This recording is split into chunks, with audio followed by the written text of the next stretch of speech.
¿Vos crees, digamos, hasta dónde es posible rastrear la historia de la trova antioqueña, de acuerdo a tu investigación con Pedrito y alguna otra referencia que puedas tener? Yo estoy tratando de rastrear el origen de la trova antioqueña, estoy preparando un libro sobre el tema y lo que he logrado establecer de acuerdo a unas publicaciones de la década del 1940-1950 es que algunos autores ya se habían puesto en la tarea y habían encontrado que la primera cuarteta octosílaba en la que riman la segunda y la cuarta datan de 1281. Ese es el primer referente en una publicación, digamos, demostrable que existe y que está documentada. Por supuesto, está escrita, no sabemos con qué musicalidad lo hacían y pues obviamente era muy distinta a como se pudiera cantar por nosotros, pero digamos que ese es como el primer referente. Luego viene una etapa donde la historia de la trova, digamos que pasa por espacios muy grises, donde es difícil ubicar fechas y lugares exactos, pero pues sabemos que las lenguas romances se fueron mezclando, se fueron abriendo, de Roma salieron los juglares, cruzaron a Francia y por la frontera entre Francia y España pues llegaron a los puertos españoles, de ahí llegaron a América y en América de alguna manera se dispersaron, encontraron formas de improvisar en muchos países y finalmente uno de los lugares donde más arraigo tuvo la improvisación en versos pues fue en Antioquia. No quiere decir que haya llegado a España y se haya convertido en la trova antioqueña, ¿no? La trova antioqueña fue una de las múltiples variantes que encontró la improvisación, solo que acá por alguna razón tuvo más eco y a finales de 1800, inicios de 1900, los arrieros se encargaron de dispersarla mucho. Esa fue, digamos, la primera etapa de lo que podríamos llamar la colonización de la trova antioqueña. Y luego viene una segunda etapa en la década de 1980 en la que los trovadores antioqueños colonizan, por decirlo de esa manera, los medios de comunicación bogotanos. Entonces la trova antioqueña se hace más popular en el país, se hace más conocida que las otras formas de improvisación de otras regiones. En eso tuvieron mucho que ver Germán Carvajal, que se fue con el cura a Sábados Felices y allá nadie conocía la trova y ellos la llevaron y después Sábados Felices termina siendo un festival de improvisación que fue un gran impulso para la trova. Jorge Carrasquilla estuvo en esos inicios, logró trovarle algún día a Yamida Mad quedó descrestado y empezó a llevarlos a programas de radio y eso finalmente derivó en que la Luciérnaga siempre tuviera trovadores y ese tipo de programas. Entonces digamos que ese fue el momento de la segunda expansión de la trova antioqueña y por eso la trova antioqueña es mucho más conocida y digamos es más popular, la gente en general la conoce más que las otras manifestaciones de otras regiones. ¿Por qué es tan diferente la trova antioqueña de la piqueria y del contrapunteo? Se supone pues que todas vinieron de España, ¿cierto? De España llegó como la misma materia prima, pero en cada región fue como tomando un matiz diferente. Eh, la trova antioqueña es la más sencilla de todas, la que tiene el acompañamiento musical más básico. ¿En qué pudo haber influido eso? Yo creo que ahí toca ir más al origen o al desarrollo de la música de las regiones, porque los españoles trajeron unas cartillas, unos cancioneros y trajeron como la iniciativa de la improvisación y en cada región pues la adaptaron a sus músicas. En Antioquia la trova arranca con un instrumento que se llamaba la vihuela, que está muy desactualizado, pues, o muy olvidado ya, y en ritmo de guabina. Pero por allá a finales de 1800, más o menos 1870, 1880, según lo que escribe Ñito Restrepo, se pasa a utilizar el tiple. Incluso al principio era más mal visto. Ñito Restrepo se burlaba de los trovadores jóvenes porque tocaban con tiple. Se suponía que tenían que tocar con vihuela, pero ya ese instrumento estaba de salida. Y más adelante llega el ritmo del bambuco y ya la trova, que llamamos trova tradicional antioqueña, se empieza a hacer a ritmo de bambuco. Hay algunas personas que todavía tienen como un referente de que la trova anterior a la que conocemos en bambuco se llama trova campesina y todavía hay algunos ritmos que sean de trova campesina. Yo no estoy muy seguro que esos sean los mismos en los que trovaban en 1850, pero nos da una idea de cómo pudo haber sido esa trova a ritmo de guabina. Entonces en cada región Si acá la música era bambuco, pues se adaptaba un poco a esa música. En la costa se adaptó a sus instrumentos vallenatos, en los llanos cogieron el arpa y ahí puede estar como la relación. Habría que explorar un poco más la historia del desarrollo de la música porque finalmente lo que se hace en la trova es improvisar sobre un ritmo musical. Y pues en Antioquia terminamos improvisando sobre bambuco, que fue el ritmo fuerte de 1900, digamos, del siglo XX para la región. En ese libro del cancionero de Antioquia de pronto hablan de que habían tonadas diferentes para trovar, no, me pareció haber leído, ¿no tenés alguna referencia acerca de eso? Y que además era acompañado con baile, o mejor dicho, estas tonadas eran más que tonadas para trovar, eran como tonadas para bailar. Sí. Lo que llamaban los gallinazos tal vez. Sí, pues digamos que yo no he ahondado mucho en el tema musical, pero lo que me contaba Pedrito Fernández cuando hice un trabajo con él, pues previo a una investigación para un libro, Pedrito decía que cuando él era chiquito iban grupos de pueblo en pueblo más en son de baile y que ahí se improvisaban versos, pero siempre había baile. Él hablaba de grupos españoles que tenían unos uniformes negros y hacían una vaina que llamaban la jácara, que era como trovas, pero todos de negro y con un baile muy particular. Y entonces en medio de los folclóricos que somos, pues ahí los campesinos de la época dijeron que parecían como gallinacitos. Y se volvió popular decir, hey, este fin de semana vienen los gallinacitos de La Pintada, los gallinacitos de Valparaíso y tal. Y iban de pueblo en pueblo llevando como ese show. Y en medio del show hacían algunos versos improvisados. Entonces de ahí puede salir como esa concepción. Y lo que entendemos un poco es eso, que en algunas regiones se bailaba cierto tipo de música y alteraban una canción que ya existía posiblemente con versos propios de la gente de ahí y ahí daba origen como al verso improvisado. Y eso tiene mucho sentido. Finalmente, esa es la historia que conocemos de la trova dobleteada, que es mucho más reciente y más fácil de rastrear. Unos dicen que la empezaron a cantar con la canción de los ciclistas por allá en la década de los 50, otros dicen que con la canción del arruinado, la famosa canción esa de que tengo 10 aviones y no sé qué joda, y sobre ese ritmo empezaron a hacer la dobleteada. Finalmente la transformaron un poco y ya está como la conocemos hoy. Pero cuando uno habla con la gente que tuvo que ver como con ese origen, siempre es coger una canción que ya existe e irle improvisando sobre la canción algunos versos. Finalmente, trovar es cambiarle la letra a una tonada todo el tiempo. Así es. Y sabes que en la entrevista que le hice a Miguel Ángel Zuluaga y a Loquillo, ellos coinciden en eso, que ellos no sabían qué era la trova ni siquiera, pero por instinto natural, le cambiaban las letras a alguna canción. Eso de alguna manera lo que me ha dado a mí como a entender es que realmente el arte de improvisar con versos es muy natural del ser humano y en ese sentido como que rastrear el origen de la trova es rastrear el origen mismo del ser humano. Sin duda. Pero además, para la gente que apenas llega a la trova, eso le suena a música. O sea, cuando uno le habla de trova a un extranjero que nunca ha escuchado trova, lo asocia de una a la música. Yo en cambio lo asocio más a la poesía popular, porque finalmente la música es la misma que hace de acompañamiento a lo que de verdad cambia, que es la idea creativa.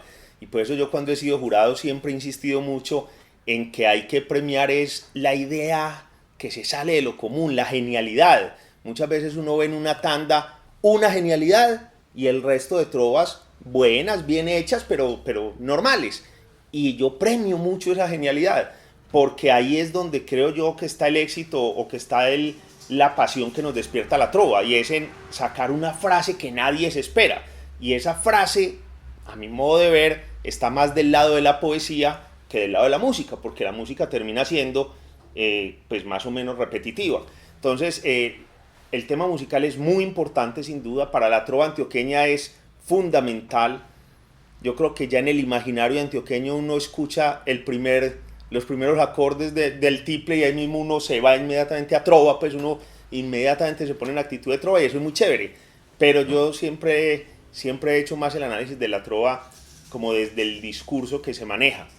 y en eso ha cambiado mucho la trova. Cuando la trova salió de los campos, la trova vivió procesos muy similares a los que ha vivido la sociedad, así como vos decís, que es contar un poco la historia del ser humano, es contar la historia de nuestro departamento a partir de la trova. Entonces los trovadores vivieron, como vivió gran parte de la población, el fenómeno de la migración, la violencia política de los 40-50, hizo que la gente se fuera para las ciudades. Al llegar a las ciudades los trovadores quedaron un poco incomunicados, fue difícil volverse a reunir en torno a la trova, pero poco a poco se recuperó, y eso es un poco la historia que contaba Pedrito Fernández del nacimiento de los festivales, y a partir de ahí ya generamos una trova más urbana, que no llegamos al punto del freestyle o de esos ritmos que llaman urbanos ahora más parecidos al rap, pero sí es una trova de temáticas urbanas. Entonces, aunque la música sigue siendo sobre un bambuco, las temáticas de los festivales de hoy sí son muy distintos a las temáticas de los festivales de hace 20 o 30 años. Sí, aquí en una parte del libro dice, esculcando en el fondo de su memoria, el primer recuerdo que dice tener Pedrito es que en su pueblo rimar era tan natural como respirar. Pedrito toma aire y empieza a narrar con los ojos ligeramente vidriosos. Todo el mundo hablaba en trova, era una obligación, las señoras conversaban en rima. Buen día, decía una, no, pues qué alegría, respondía la otra. Digamos, esos procesos de improvisación oral, por llamarlo así, siempre han estado ligados a la rima y a la lúdica. O sea, la gente hacía este tipo de cosas porque utilizaba el lenguaje y los juegos de palabras como una forma una forma de jugar con las palabras. Y en el libro de Ñito Restrepo, el del cancionero de Antioquia, de las primeras trovas a las que él hace alusión, dice que se la escuchó un minero en medio del trabajo. O sea, es algo como que el ser humano hace por lúdica. Sí, Pedrito contaba que en su época, en su familia y en las familias vecinas, prácticamente todo el mundo trovaba. Pues que no era un hecho como de un gran artista que se destaca y se sube a un escenario, ¿no? Sino que la trova era cotidiana, era del día a día. Y yo lo asemejo mucho, digamos, ese recuerdo que nos plantea Pedrito, al tema de contar chistes. Mira que en la vida cotidiana uno no se cita con los amigos a decir, tal día a tal hora vamos a contar chistes y vamos a nombrar un jurado a ver quién cuenta el mejor chiste. No, espontáneamente en medio de la conversación alguien hace un pequeño chiste y el otro se ríe, entonces hace otro y terminan ahí compartiendo 4 o 5 chistes y se van, y no hay ganador, ni hay una final, ni hay un cronómetro para el chiste, no, sale natural. Más o menos así era la trova, por lo que cuenta Pedrito. La gente se sentaba a hablar bobadas y siempre había alguno que empezaba a rimar y el otro, o si alguien sacaba un tiple, inmediatamente todos participaban de la trova. Yo cuando era niño, yo no tuve familia trovadora, yo no recuerdo haber visto trovadores en mi casa, pero sí recuerdo otra manifestación que es parecida, que yo la asocio también como a este tipo de desarrollos, que era el de los trovadores, el de los narradores, ¿cómo lo llamaban en esa época? Cuenteros de salón, y eran de poesías populares, como el duelo del mayoral, el brindis del bohemio, ese tipo de poesía popular, y en toda familia por lo general había 1 o 2 que se sabían varias poesías de esas, y entonces uno iba a donde la abuelita el día del cumpleaños, un 24 de diciembre o algo, y en algún momento siempre alguien pedía la palabra y declamaba una joda. Así mismo decía Pedrito que en las familias había siempre el que, no, venga, saquemos el tiple, y empezaban a trovar, pero de una manera muy espontánea. Entonces, yo creo que esa forma de irse expandiendo la trova fue mucho más natural, fue mucho más de la lúdica, fue mucho más de que estamos recogiendo café. Es un trabajo muy mecánico, 8 horas desgranando café. ¿Qué hace? Pues se pone a cantar, y uno tiene la posibilidad de cantar las canciones que se sabe, aprendidas, o cambiarle la letra y empezar a molestar al del lado. Vos sos muy lento, y el otro le contesta, es que vos te crees tal cosa, y terminaban trovando. Lo mismo en los caneis del tabaco y en las minas. Y paradójicamente es una bendición, un beneficio de que no existieran los medios masivos de comunicación. Total. Porque es que no había un radio para uno entretenerse, no había un celular. No había nada, ellos tenían que entretenerse con lo que iban. De los arrieros se cuentan que siempre llevaban en el carriel unos dados, unas cartas, para sentarse a jugar cartas ya por la noche cuando cuando terminaban la jornada o algo, y alguien llevaba un tiple o en las fondas camineras se los prestaban, y esa era su manera de entretenerse. Entonces, claro, uno llega cansado 4 o 5 de la tarde, mientras comen, mientras todo, pues hay un rato ahí como de compartir. ¿Y qué se ponían a hacer? Pues eso, a jugar cartas o a trovar. Esa era pues como la historia que contaba Pedrito. El papá de Pedrito y el abuelo de Pedrito fueron correos humanos, o sea, carteros, pero no lo llamaban así en aquella época, no lo llamaban los correos. Y ser el correo es que ellos vivían en el suroeste y se bajaban desde Támesis hasta Medellín caminando, recogían cartas, paquetes, encomiendas y se las llevaban para el pueblo. Y luego del pueblo, a los 8 días, pues traía lo que la gente del pueblo le quería mandar a los de Medellín. Y de eso vivían. Ese era el trabajo del abuelo y del papá de Pedrito. Y cuenta Pedrito que esa caminata pues no se hacía en un día, eso se hacía en varios días. Y paraban de pueblo en pueblo, o sea, cada noche paraban en un pueblo y en ese pueblo ya tenían con quién sentarse a conversar, a jugar cartas y a trovar. Entonces los familiares de Pedrito fueron trovadores, fue por eso. Y ellos no iban con mulas con carga, pero iban con cartas o lo que sea, y más o menos tenían la misma dinámica, y es por la noche reunirse a tomar aguardiente, a hablar bobadas, y si salía una guitarra o un tiple, pues se ponían a improvisar. Que ese es un oficio muy parecido al de los juglares, los juglares que se conoce de Francia y España. Sí, pero digamos que los juglares eran artistas. En el caso de los arrieros, ellos no vivían del arte. Los arrieros vivían de llevar café de un sitio a otro y trovaban por diversión, por pasar el rato. Los juglares se supone que sí eran artistas y vivían de hacer sus presentaciones y pasar con un sombrerito recogiendo plata. Los que tenían suerte o eran más talentosos y se destacaban, pues los contrataban los señores feudales o los reyes, y entonces ya les iba mejor, porque si podía ir a divertir al rey, pues obviamente le pagaban mejor. Pero los juglares normales iban a las plazas públicas, como van hoy en día, no sé, los que hacen maromas en un semáforo, por decirlo de alguna manera. Entonces el juglar vivía del arte. O sea, el juglar, como nos lo plantean, por lo menos pues, el juglar puro de la historia de la Edad Media europea, era una persona que leía mucho, que estudiaba, que escribía canciones o versos y luego iba y las presentaba. En el caso nuestro, esa expansión no se dio por artistas que llevaran la trova como un espectáculo, sino por personas comunes y corrientes que llevaban la trova como una especie de diversión personal, como el que tiene talento para contar chistes y a donde llega y cuenta chistes y todo el mundo lo conoce como, ese es muy charro porque cuenta buenos chistes. Así más o menos eran los trovadores, y por supuesto había unos que se destacaban más, y cuando llegaban a un pueblo pues todo el mundo quería escucharlos. ¡Hey! Vamos a la fonda que llegaron fulano, y ahí poco a poco se fue haciendo eso como una pequeña manera de espectáculo. Pero al inicio la gente trovaba era con los amigos. No, y tiene mucho sentido porque en lo que vos contás de Pedrito, lo que sabemos de Pedrito y todo lo que se vio antes del primer Festival Nacional de la Trova, el trovador o sea, la trova no era un oficio. No. El oficio del trovador no existía. Correcto. Por lo mismo que vos decís, porque todos trovaban y entonces no era visto como un oficio, como el oficio de hablar, o el oficio de conversar o de contar chistes. Sí. Nadie pagaba para que vinieran a trovarle, porque todo el mundo trovaba ahí entre todo el mundo. Entonces los trovadores todos tenían un oficio, por lo general eran campesinos que cultivaban la tierra y después trovaban. Cuando la trova ya se ubicó en Medellín, principios de los 70, esos primeros festivales se hicieron con trovadores que todos tenían un oficio. Habían unos que era odontólogo, fue el primero, aunque no era graduado, pues lo que llamaban teguas, otros ya eran profesionales, otros eran simplemente albañiles o cualquier otra profesión. Y digamos, los que más llegaban a parecerse pues como a ser artistas, por decir algo, eran cantantes, que eran serenateros o algo y trovaban.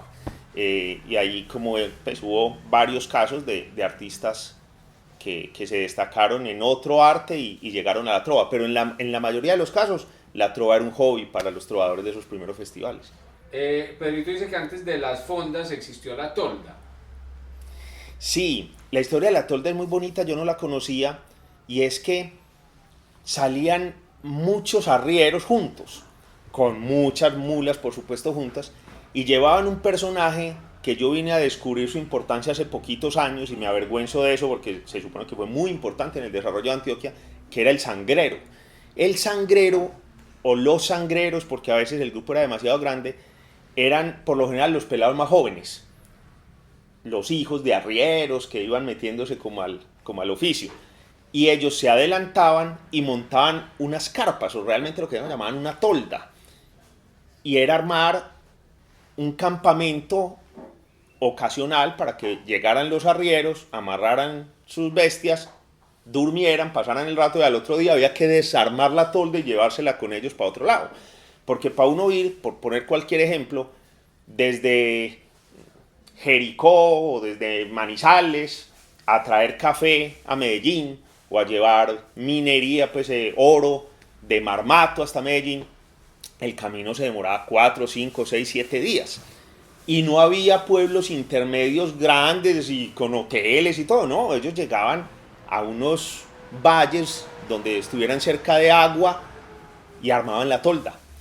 Luego, cuando empezaron a volverse ya como sitios comunes, frecuentes, para parar siempre en el mismo sitio, pues algún comerciante dijo, pues yo voy a montar ahí una fonda. Entonces construyó una pequeña casa para darle albergue a esas personas para que no tuvieran que armar y desarmar la carpa, y esas fueron las fondas camineras. Y a partir de la fonda caminera, por lo general crecieron pueblos. Muchos de los pueblos del suroeste nacieron de un cruce de caminos donde hubo una fonda y alrededor de la fonda empezaron a vivir personas y terminó convertido en un pueblo. Pero esa figura de la tolda es muy bonita porque es que era armar un alojamiento improvisado para 20, 30 arrieros, desarmarlo, arrancar corriendo para otro lado, los sangreros se iban adelante sin carga, solamente con lo que necesitaran para la tolda, los machetes, para cortar lo que necesitaran y adecuar la tolda en otro sitio y volver.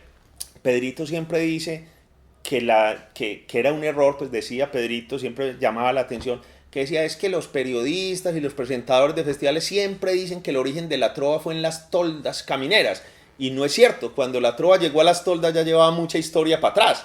La historia de la trova nace en los cafetales, en los caneis, en las minas, luego los arrieros se la empiezan a llevar en sus recorridos para todos lados, pero inicialmente con toldas, y solo tiempo después aparecen las fondas. Ah, bueno, y los canelles, es que se dice más bien, caney o canelles. En singular es caney, en plural canelles, sí, canelles, o pues lo otro sería caneis, pero suena feo. Pero el caney es el sitio donde se prepara el tabaco, y en aquella época era ilegal.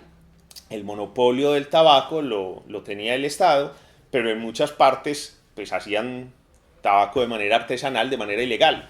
Y Pedrito contaba que él era un niño y ir al caney era algo medianamente prohibido, y entrar allá porque eso era en la mitad de la selva, eso no era borde de carretera, porque como era ilegal pues lo tenían que hacer pues donde no se viera. Y que la primera vez que él escuchó trovadores fue porque pidió permiso para ir al caney, porque él no sabía qué había. Llegaron unos trovadores de otro pueblo y él quería ir, y al final logró que le dieran permiso para entrar siendo un niño, y entró al caney y él se sorprendió porque dijo, este es un mundo aquí medio escondido. Tenían las hojas con las que se hace el tabaco colgadas pues secándose y esa vaina, y allá las personas que trabajaban ahí trovaban, pero también venían trovadores de otros sitios con sus presentaciones, y allá fue la primera vez que Pedrito tuvo la oportunidad de oír a otras personas trovar, digamos de una manera ya más parecido a un espectáculo público que a lo que él estaba habituado a ver en su familia, pues que la gente trovaba de manera más informal. Listo. Creo que me pareció ver de pronto por aquí una página, a ver, yo la guardé, página 28, digo algo sobre los indígenas. Los indígenas de pronto trovaban. Y sabes que Augusto Vázquez hizo un evento en el año 91, 93, que fue un evento de repentismo en el Palacio de Exposiciones, donde vinieron llaneros, gente de la costa, de rajaleñas. Yo estuve en ese evento. Por esa época estaba muy de moda Minicircuit porque había ganado en Sábados Felices, y trajeron el llanero que era Israel Estrada, con el que él se enfrentó en Sábados Felices. En el evento, ¿vos no te acordás de ese evento? Porque Augusto Vázquez cuenta que él trajo unos indígenas A trovar ahí, que trovaban así como en su lengua, que nadie nos entendía, pero él lo trajo pues para mostrar eso. Pues yo no he visto nunca trovadores indígenas. Yo no los he conocido, pero Pedrito cuenta que sí lo sabía. Incluso en el libro de la Trova de la Vida publico ahí como unos pequeños versos que él alcanzaba a recordar. Y Pedrito cuenta que los españoles hacían tantos versos y tenían como esa costumbre de cantar las canciones del cancionero popular, que muchos indígenas adaptaron el ritmo y hacían lo mismo en su lengua. Pero pues yo creo que esa ya sí es una historia un poquito ya más difícil de rastrear. A hoy no logró sobrevivir seguramente, pero dicen que sí había trovadores indígenas pues en los inicios. Ok. Ve, me gustaría que habláramos, profundizáramos un poquito ya en el tema de Pedrito como tal, de Pedrito Fernández como trovador. Pedrito era un personajazo. Pedrito, pues nosotros lo conocemos como trovador y lo admiramos como trovador, pero Pedrito antes de trovador era un gestor cultural y era poeta. Digamos que trovador era el tercer oficio de Pedrito. Pedrito descubrió el amor por la poesía y por las artes y salió muy joven de su pueblo con la idea de conocer cómo se improvisaba y cómo se cantaba en otras regiones. Y se fue a recorrer el país y cuenta 20.000 anécdotas muy interesantes de cómo trovaban en cada región, etc. Y en ese trasegar se volvió un líder cultural. Entonces a donde iba trabajaba a veces como campesino, porque él siempre trabajó la tierra, pero también trabajaba en proyectos culturales. Y finalmente los festivales nacen por esa feliz coincidencia de que Pedrito regresa, está en Medellín y le sale la posibilidad de trabajar con la alcaldía de Medellín. Además con unas coincidencias muy simpáticas, porque a él le consiguieron, él necesitaba trabajar, estaba en una situación económica muy complicada y alguien le ayudó a conseguir trabajo en un colegio, pero cuando él fue, él iba a ser el barrendero del colegio. En el colegio estaban buscando quien aseara la escuela, pues era una escuela. Y por esas cosas, él llega y no había quien organizara los mapas y otras cosas, y lo van poniendo ahí, y le van dando juego y termina trabajando con la Secretaría de Educación y Cultura de la alcaldía, que en esa época estaban juntas, y termina trabajando con Jorge Robledo Ortiz, el poeta, y el poeta Jorge Robledo ve en él una gran capacidad como para convocar artistas, para liderar procesos, y en una de esas van a celebrar el Día de la Antioqueñidad en agosto y dice, bueno, propongan ideas, y Pedrito dice, hagamos un festival de trova, y le copian la idea y bueno, se va transformando, lo que él propuso no termina siendo lo que conocemos hoy, pero digamos que el hecho de que Pedrito haya estado en esa reunión y haya podido levantar la mano, cambia la historia de la trova, ¿cierto? Y ese trabajo de Pedrito como líder cultural, digamos, es muy importante en la vida de él. Luego viene la poesía. Pedrito no solo improvisa versos, sino que escribe y hace cosas muy bonitas, y Pedrito escribía demasiado bien. Ahí es donde uno a veces se cuestiona cosas, porque los grandes artistas de esa época, como Pedrito y como muchos otros, eran personas que normalmente no habían estudiado mucho. Pedrito pues no terminó su bachillerato, leía mucho de manera autodidacta y conoció mucha gente y logró hacerse un bagaje cultural, pero no era una persona pues que tuviera acceso desde temprana edad como a las artes, y termina escribiendo unos versos que uno dice, ojalá hoy en día los profesionales que salen de universidades fueran capaces de escribir de esta manera, ¿cierto? Él tenía un arte natural muy potente y llega pues a la trova con esa mezcla de la que hemos hablado, que él veía trovar en la casa, en los amigos, a donde iba él llevaba su guitarra, se ganó la vida andando de pueblo en pueblo, y entonces llegaba a pedir trabajo para recoger café, pero la manera de diferenciarse de las muchas personas que recogían café es que él llevaba la guitarra y le trovaba al dueño de la finca, y a los 2 o 3 días ya era el personaje del pueblo y ya era el centro de atención. Y eso es un valor muy grande, porque no solo sabía trovar, sino que de verdad hizo de la trova pues como una manera de vida y una cosa muy bonita. Y él propone el festival. Jorge Robledo Ortiz le dice que tiene que participar, cosa con lo que Pedrito no estuvo del todo muy convencido, porque él decía, pues no está bien uno ser como parte de la organización y al mismo tiempo competir, pero dijo, bueno, pues hagámosle. y efectivamente se ganó ese primer festival. Y luego... Es un festival del año 71. Es un festival del año 1971 que se conoció en esa época, lo promocionaron como primer festival de troveros, que se hizo en el Zoológico Santa Fe, que hoy se llama Parque de la Conservación. Ahí se inscribieron varias personas, finalmente hubo 8 finalistas y al final gana Pedrito, en el 71. Cuenta Pedrito que después de eso empezaron a trovar mucho en estaderos y cosas, pero no hubo un gran festival que los acogiera. En el 74 se hace una demostración en el centro, por ahí por la playa, y hay como una competencia, una especie de pequeño festival. Y en el 75 ya se hace el que hoy en día consideramos primer festival nacional de la trova. En aquella época se presentó como festival departamental, no lo promocionaron como nacional en su primera versión, pero luego aceptamos ese como el primer festival nacional de la trova, y Pedrito no quería participar en ese, pero ante otro momento complicado económicamente, la esposa lo convence de que participe y logra efectivamente quedar de tercero, y se gana pues una platica ahí por participar, y además logra ganarse el cariño de la gente, entonces lo contratan para ir a unas presentaciones después, y digamos que le va bien como trovador ahí al ganarse eso, pero Pedrito no fue un gran ganador de festivales. Uno ve la historia del Festival Nacional de la Trova y Pedrito pues no aparece, algo similar a lo de Mario Tierra, por ejemplo, que para mí son los dos grandes genios de la historia de la trova previa a lo que me tocó a mí, ¿cierto? O sea, hubo dos grandes genios atrás que todo el mundo reconoce, Nito Restrepo y Salvo Ruiz,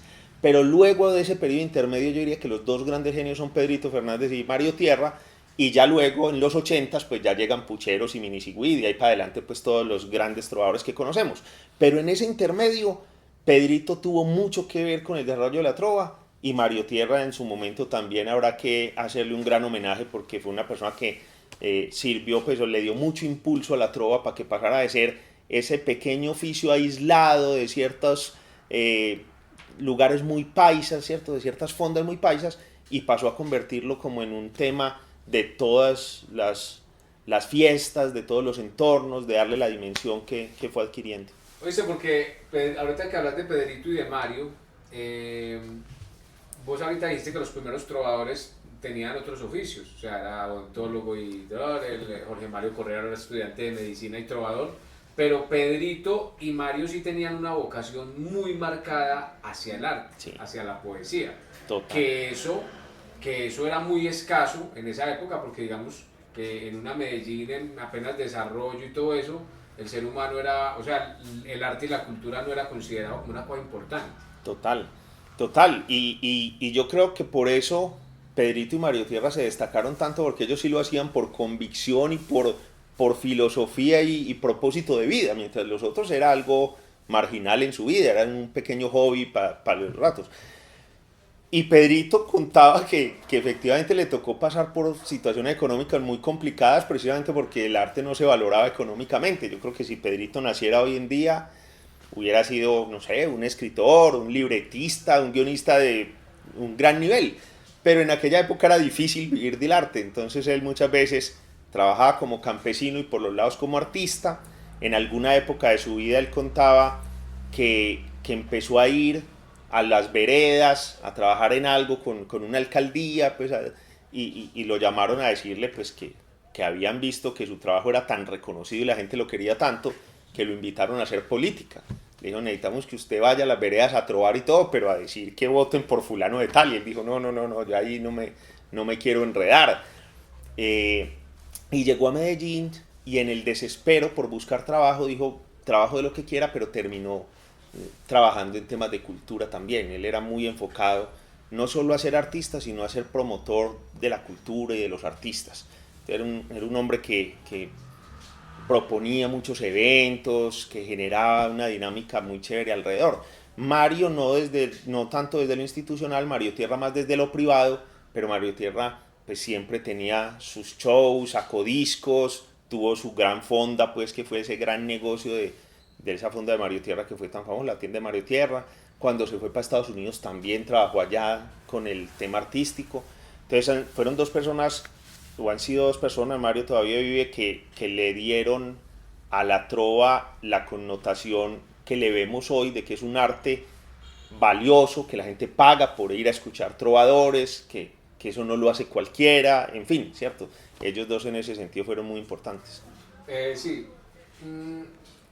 ¿Cómo analizás vos desde tu punto de vista pues, de investigador, jurado y todo eso, esa evolución de la trova de un ejercicio natural, lúdico, de comunicación, a pasar a ser una competencia y ya un oficio?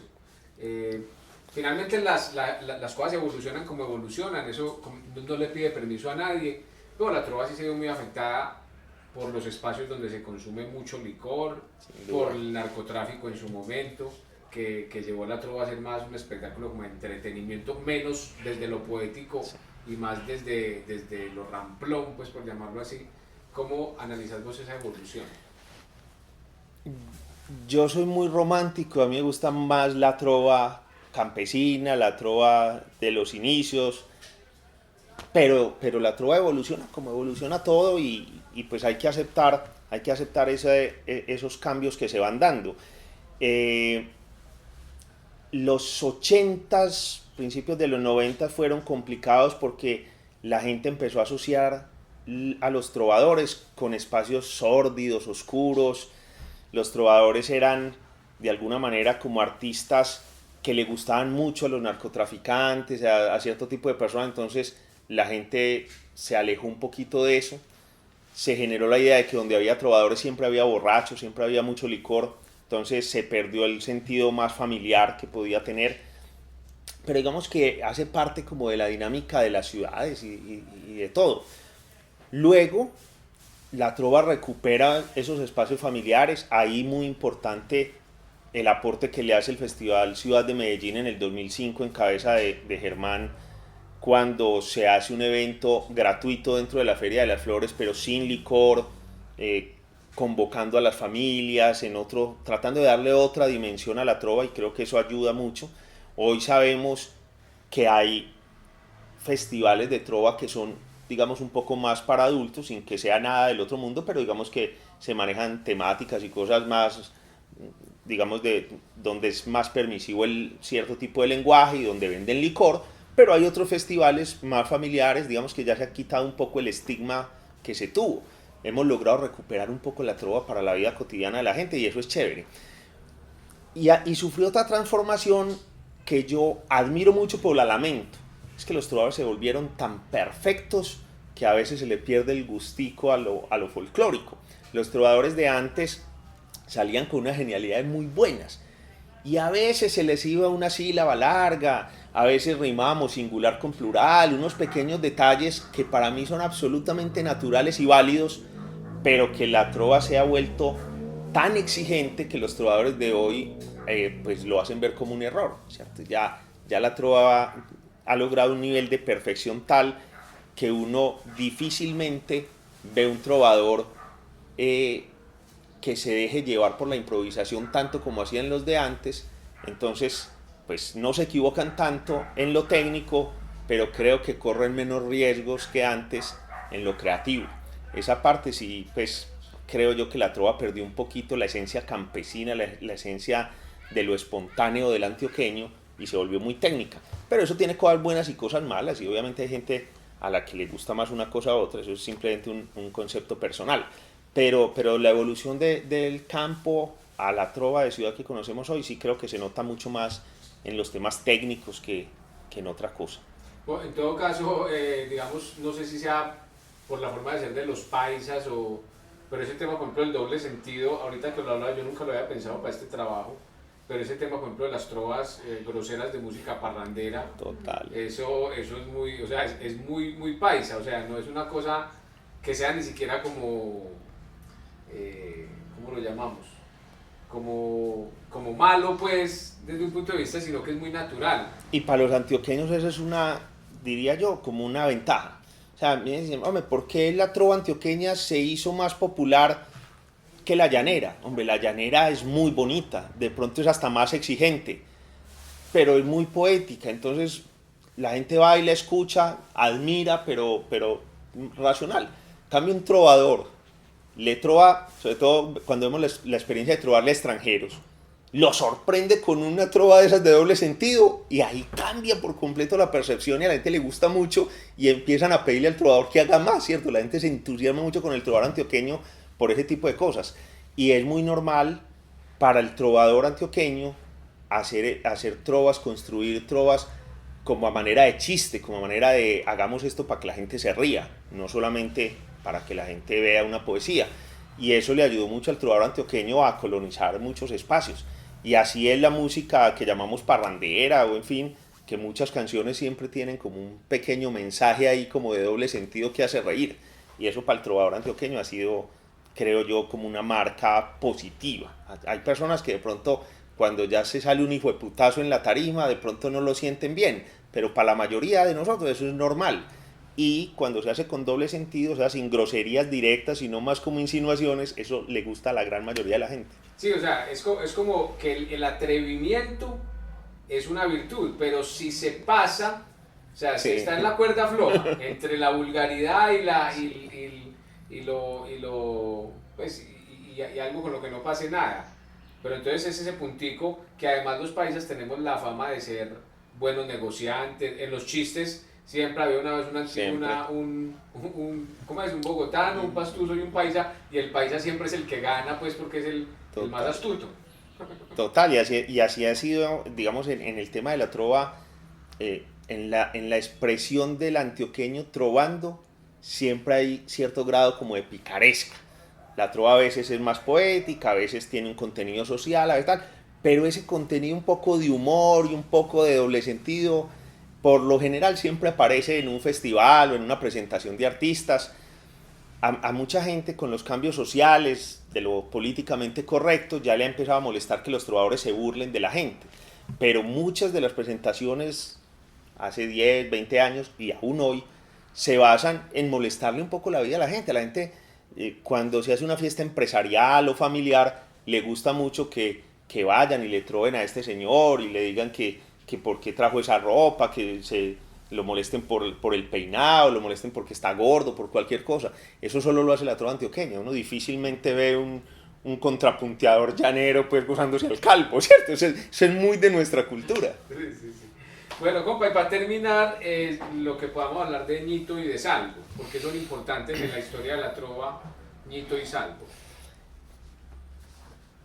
Ahí se juntan dos personajes que son muy distintos y eso es muy llamativo. Salvo Ruiz es el antioqueño puro, contador de historias, simpático, improvisador, con la genialidad que da como el ser avispado que llamábamos, porque fue un hombre que no estudió, que trabajó en minería, que era pues de una familia pobre, le tocaba rebuscársela.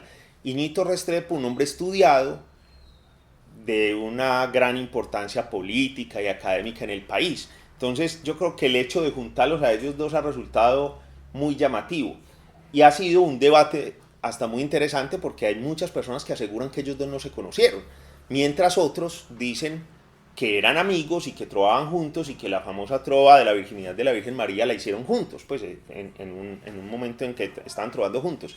Eso va a ser difícil pues dilucidarlo. Creería yo que hay más razones para pensar que no se conocieron, pero no entiendo entonces por qué alguien los unió. Algunos dicen que fue el mismo Salvo el que magnificó esas historias de alguna manera de contarlas, pero eran dos personajes que fueron muy importantes. Salvo Ruiz iba de pueblo en pueblo y a donde llegaba Salvo Ruiz se paralizaba el pueblo para escucharlo trovar. Era un gran genio. Y Ñito Restrepo llevó la trova a escenarios donde no era común. Por ejemplo, si uno se pone a leer las famosas trovas de los pombales de Ñito Restrepo, uno ve que no son grandes genialidades. O sea, son unas trovas bien hechas, simpáticas y tal, pero el gran valor de eso fue haberse las cantado para en el recinto del consejo, delante de todo el mundo encachacado y en una disputa política, el tipo en vez de pelear o controvertir a punta de gritos o de ideas, lo hace a punta de trova. Entonces, claro, pues ahí mismo cambia como el panorama de la cosa y pasa la historia pues por la manera como tan inteligente como manejó ese debate. Entonces ese es el valor de Ñito. Finalmente, cuando Ñito y Salvo llegan a la trova ya lleva muchos años. Ellos no crean la trova. pero sí la difunden y la hacen popular. Ñito Restrepo es mucho más viejo que Salvo. Ñito muere en 1933, cuando Salvo todavía es muy joven. Salvo muere en 1964, ellos se llevan mucha edad. Si es verdad que se encontraron siendo Ñito un pelado muy joven y ya Ñito Restrepo un adulto. Pero independiente de que se hayan encontrado o no se hayan encontrado, digamos que fueron dos personajes que le dieron mucho impulso y mucha visibilidad a la trova. Tanta que mucha gente cree que ellos crearon la trova, porque antes de ellos no hay unos grandes referentes conocidos. Cuando uno habla de la trova más antigua, es difícil encontrar reseñas de personajes anteriores a Ñito Restrepo, porque no había grandes artistas consolidados. Estamos hablando de 1870, 1880, es difícil ubicarlo en una persona. Entonces ellos dos tienen como ese valor. Ñito Restrepo escribe El Cancionero Antioqueño. En él lo que hace es recopilar las trovas famosas. Mucha gente dice que Ñito Restrepo realmente no era muy trovador, o sea, muy improvisador, que él las escribía, las publicaba, se las aprendía de memoria y las cantaba en cada lugar a donde iba, pero que él no era un gran improvisador. Pero tiene el gran mérito de que escribe El Cancionero Antioqueño y en él logra recoger como lo que se había creado del voz a voz de muchos años atrás. Entonces él logra condensar toda esa trova improvisada y que iba de familia en familia y de generación en generación en un libro que puede ser como el primer gran libro de la trova. Tal vez haya libros anteriores, pero no de la dimensión del Cancionero Antioqueño. Y luego llega Salvo Ruiz, la expande, se viene para Medellín. En Medellín logra tener alguna figuración, tenía más en el suroeste, pero también deja algunas cosas escritas. Y son esos primeros libros del El Último Juglar, por ejemplo, que siempre es referencia. Entonces, como no hay muchos textos y por supuesto no hay videos de esas épocas, pues las referencias de ellos dos se convierten como en el origen de lo que podemos ver más tangible de lo que fue el inicio de la trova, y tal vez por eso tienen como tanto reconocimiento ellos dos. Listo. ¿Hay alguna otra cosa que quieras agregar a este despacho sobre el particular? A mí me llamó mucho la atención a la hora de hacer el libro, fue porque yo hablé con Pedrito y Pedrito me dio dos campanazos que yo no tenía referenciados. Uno, el de la creación de los festivales de trova, que ya hablábamos de cómo llega él, propone un festival de troveros en el año 71 y arrancan los festivales. Pero el otro que me gustaría agregar acá es que Pedrito Fernández me aseguraba que hubo un momento en nuestra historia en el que se prohibió la trova. Encontrar el documento, el decreto que la prohibía, yo creo que va a ser imposible, aunque realmente no lo he buscado mucho, pero será muy difícil encontrarlo. Pero sí tiene lógica, sí tiene sentido, porque en esa violencia interpartidista de los 40, muere Gaitán en el 48, se prohíben como las reuniones públicas, y durante mucho tiempo hay una gran prevención a concentraciones públicas por la posibilidad de que terminaran en peleas y en hechos violentos. Entonces, sí parece coincidir en que en esa época Pedrito asegura que él estuvo cuando se leyó desde el balcón de la alcaldía el decreto en el que prohibían a la gente reunirse a trovar. Sea cierto o no que salió ese decreto, lo que sí podemos ver es que de ahí para adelante la trova casi que desaparece. Entre 1950 y 1970 uno no encuentra referencias de trova prácticamente en ninguna parte, como si hubiera desaparecido la manifestación cultural. ¿Y eso con qué coincide? Con esa violencia y con la migración de los trovadores hacia las ciudades. Entonces muchos salen de su tierra, tienen que llegar a una ciudad, eso es agresivo, llegar a uno a acomodarse a otro entorno, a buscar trabajo, entonces la trova pasa a un segundo plano y la trova casi que desaparece. Y estuvimos, digamos, en riesgo muy inminente de que la trova desapareciera como manifestación cultural, y afortunadamente en los 70s la recuperamos con los festivales y se le da vida y la logramos conservar, y hoy en día pues ya creo que el riesgo de que desaparezca en ninguna, ¿cierto? La trova existe, hay trovadores, jóvenes, niños, la trova está en los medios de comunicación, la trova ya volvió como a ser parte de nuestra vida, pero en 1960 uno se pone a mirar qué había y pareciera que no existiera. Eso sí me llamó la atención. Yo no sé si algún día yo vaya a lograr encontrar un documento que me certifique que eso se prohibió oficialmente, pero por lo menos de manera tácita sí hubo un decaimiento de la trova a raíz de los temas de violencia.